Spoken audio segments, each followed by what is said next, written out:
Magiging katuwang po kayo, ang bawat tono natin, iti-training po namin ng basic life support at first aid. Para pag may nangyaring aksidente, maaaring po kayong kumispundi. At alam na natin ang basic first aid. Halimbawa, ikaw ay nagdadrive, may pasahero kang nahimatay. Ikaw mismo alam mo na yung unang lunas na gagawin. Ite-training po natin kayo. Kala-kala ko sila pamuli, pag maganda pa siya, o tumapaganda gusto na yan. Hindi na bumumbahin.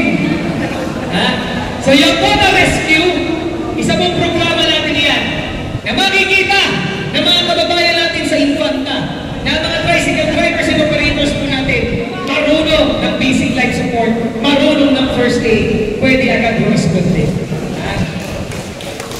Bukod din po diyan, next month, may training po tayo. Tuturuan din namin kayo maging fire volunteers. Pag mayroong sunog, ano po ba dapat ginagawa? Alalaman po ninyo yung basics. Pagagawin po ninyo yan.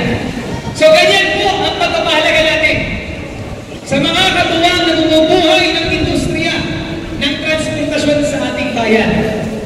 Ako lamang ay nahitin ng konting tumanhin. Ikatutulad pa lang ang po natin. Talaga po, sa aking pinagnan, hindi ko mapapagawa agad yung mga kalsatan yan. Pero, nung isang araw, nakipag-usap na ako sa Secretary ng Department of Public Works sa DPWH, pinuntahan ko talaga.